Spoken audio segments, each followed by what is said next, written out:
Hello, class. Today we are going to be doing a very short video about intercept form of an equation. Notice not slope intercept, just intercept form. Only intercept. Just intercept. Nothing else. All right. So for your do now, I want you to pause the video. I want you to go ahead and answer this. You have $25 to spend on both yo-yos and iPhone apps. You must spend all of your money. Yo-yos cost $5 each, and iPhone apps cost $1 each. Write the standard form of this equation. Go ahead and pause it, and as a hint, just so you know, we did an activity that had finding the equation that was very similar to this in class, if you remember, a few days ago. Go ahead, pause, do your best, and then restart the video. I'll wait. Gosh, that took you a long time.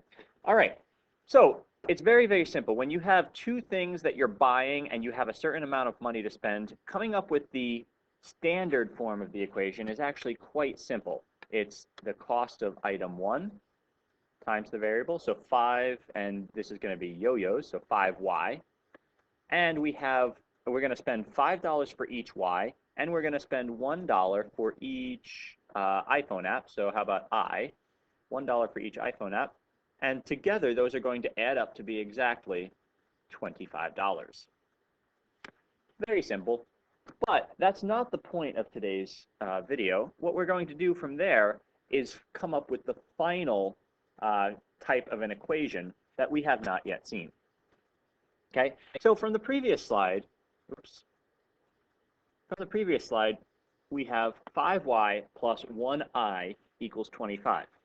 Now, if we graphed this, we would have, well, let's go ahead and graph this. What we want to do is, to graph this, we want to say, well, what happens when one of them is 0? What happens when, say, y is 0? So you get 5 times 0 plus 1i equals 25.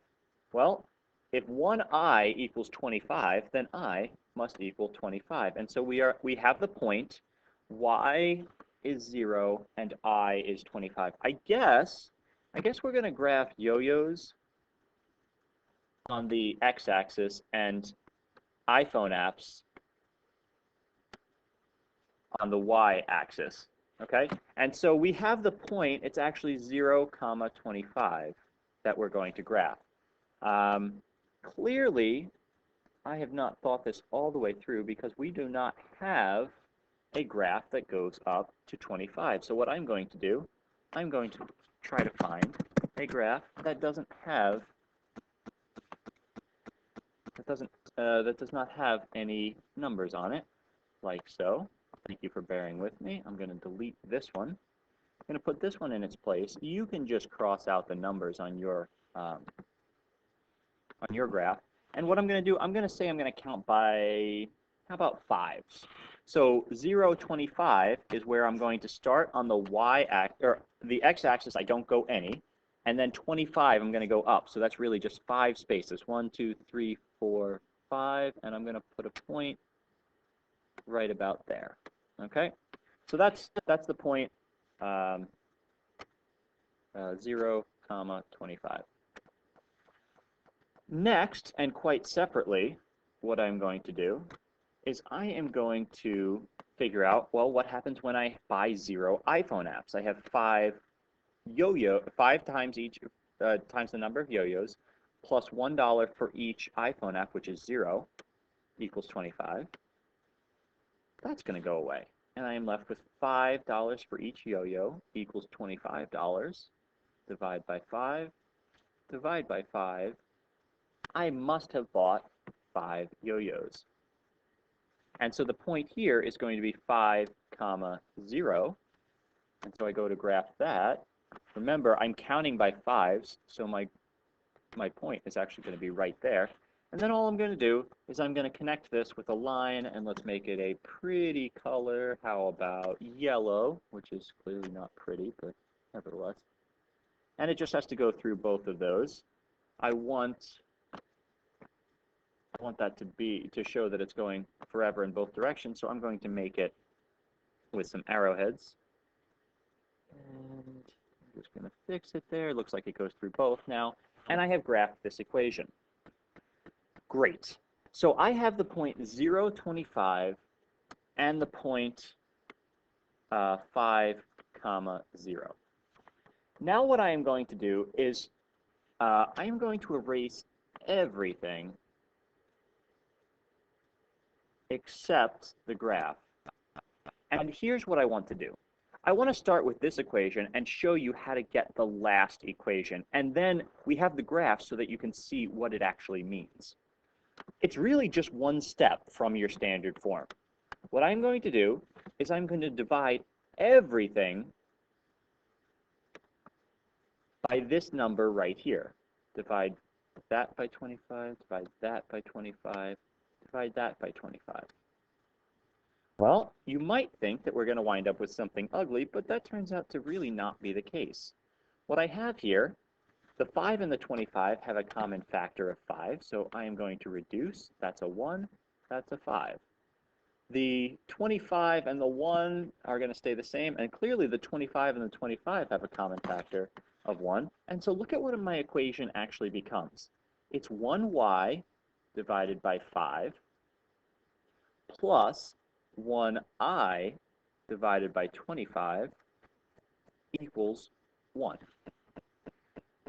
For those of you wondering, isn't that a little bit more than we need to write? Well, you're absolutely right. We do not need to write that 1. We do not need to write that 1. And in fact, in the future, you will not see those in intercept form. And so our intercept form is actually just this. Y divided by 5 plus I divided by 25 equals 1. This will always be, let me use my magic pen for a second. This will always be a 1.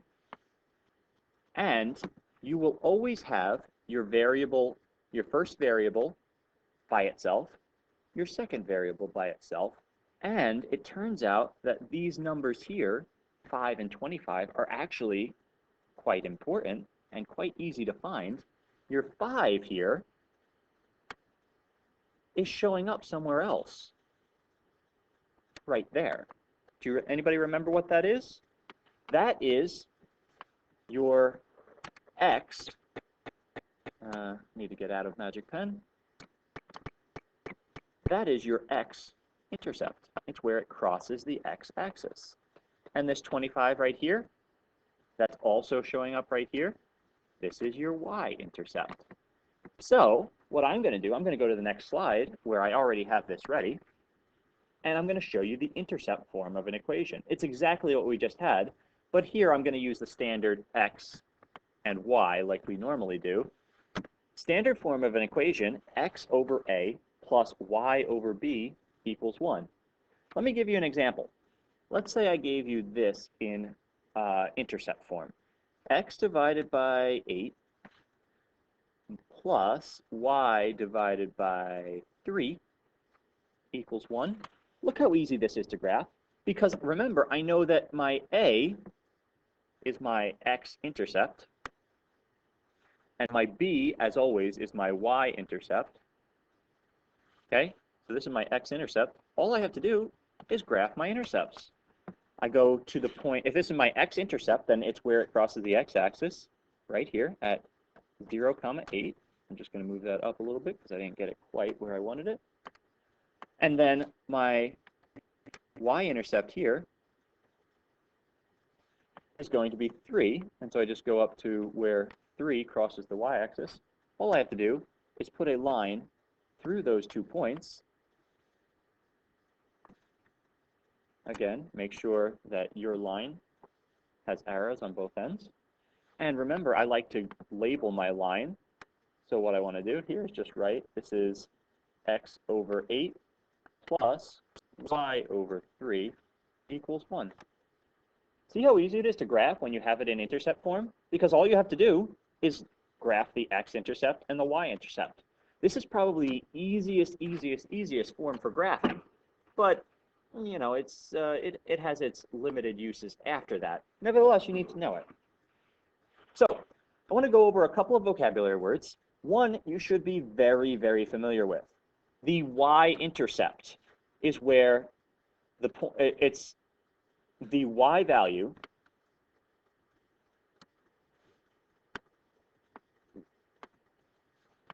where, I'm just going to make my line a little thinner. I think it's a little too thick. It's the y value where my graph crosses to the y-axis.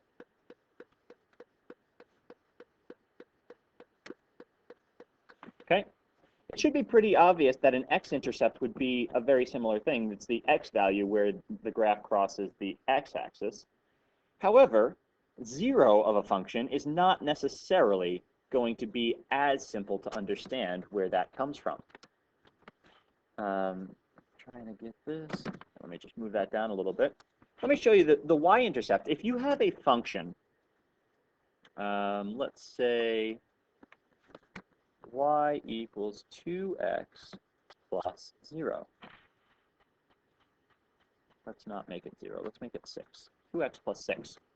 Well, the y-intercept is the point where x equals 0. So y equals 2 times 0 plus 6. So y equals 6. It's the point where x equals 0.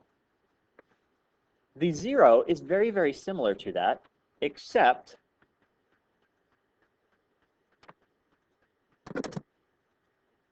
that it's the point where your x equals 0, or sorry, where your y equals 0.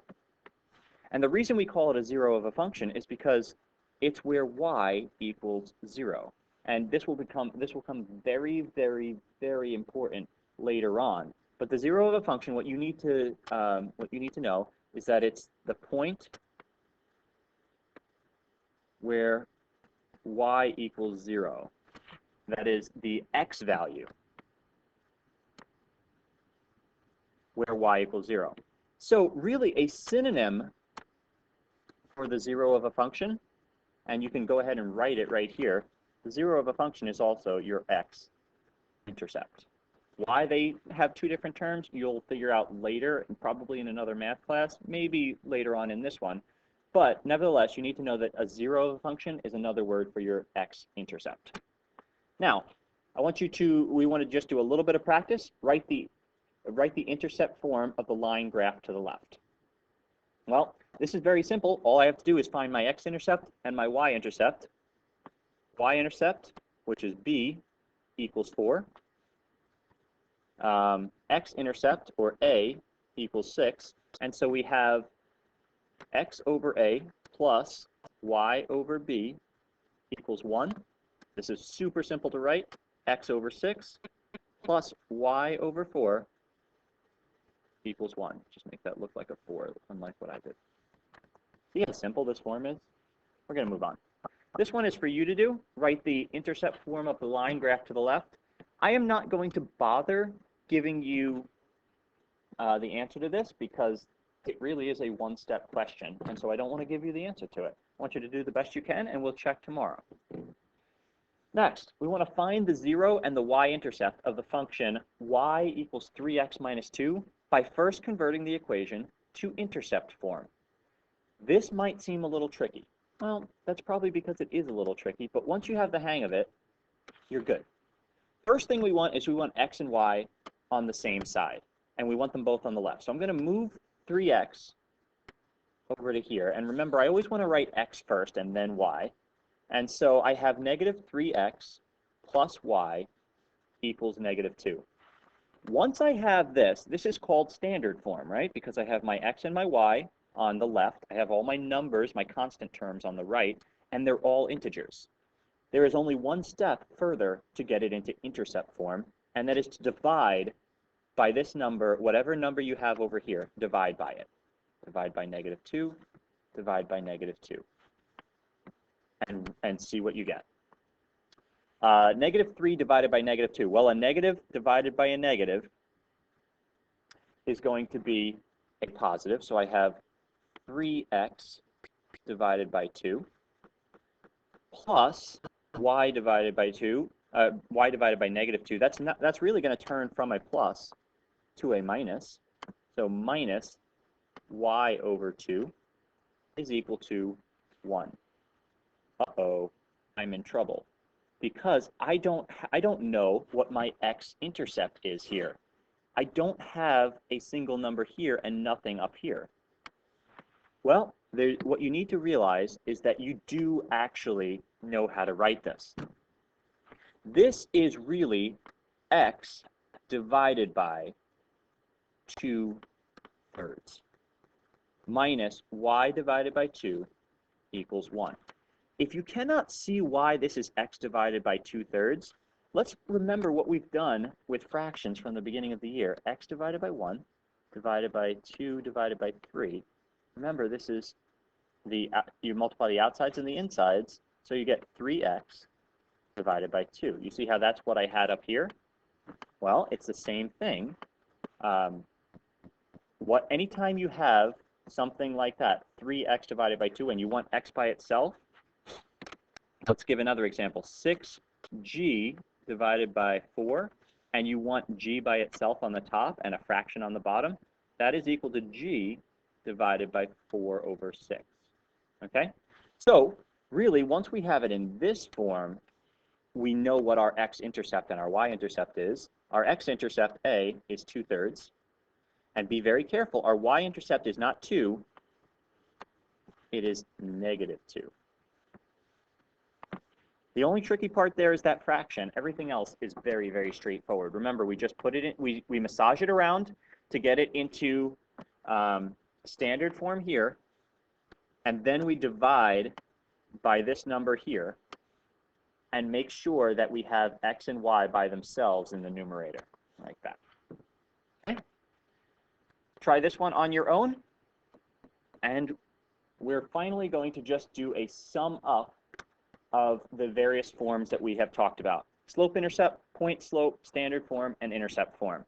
If you already know this, you can call yourself done, but if you don't, it's probably a pretty good idea to stick around and figure out what's going on. First of all, slope-intercept form, y equals mx plus b. Okay, point-slope form, I'm going to write it, I'm actually going to write it down here and do, oh, I'm on my magic pen. Okay, let me change that. Slope-intercept form is y equals mx plus b.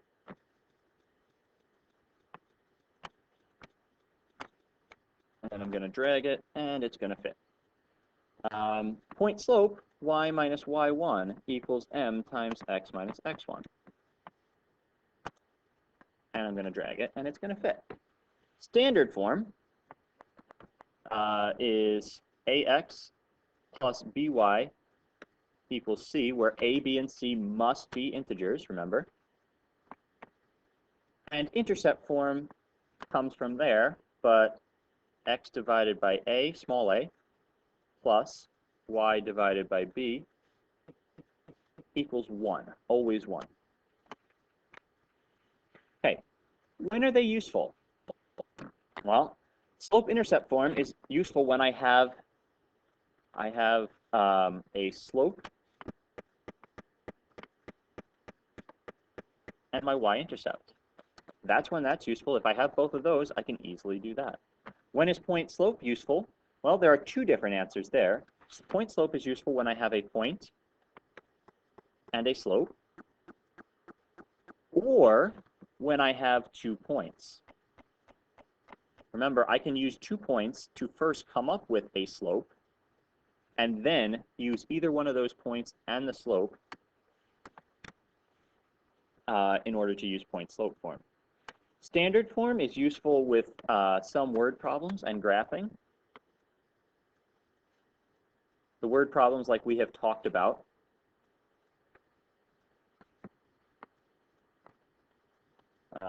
And we've done investigations in class about some word problems and graphing. And then finally, intercept form, as we've seen, very useful when graphing I'm sorry, let me start that again. It's very useful when we have a graph, when we already have a graph, or when we have our 2 intercepts. When we know those things, that form becomes very useful. Finally, what to remember. Slope-intercept form, very useful, the most useful. Okay? Most useful. For point-slope form, what do I need to remember? Need to remember that there are minus signs right here. Remember minus, because students often forget that.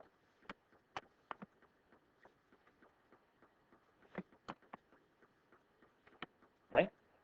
Standard form, I need to remember that A, B, and C are integers. That's what students often forget. And for intercept form, x and y, as we saw in one of the examples earlier, x and y have to be by themselves. So any fraction, so really I guess what you can say is that a and b can be fractions. A, b can be fractions. Go back to the problem that we did a couple slides ago with the where a was 2/3 to understand what I'm talking about there. Okay, that's a nice little sum up, and we are actually done with this lesson. Yep, there is nothing else, so enjoy.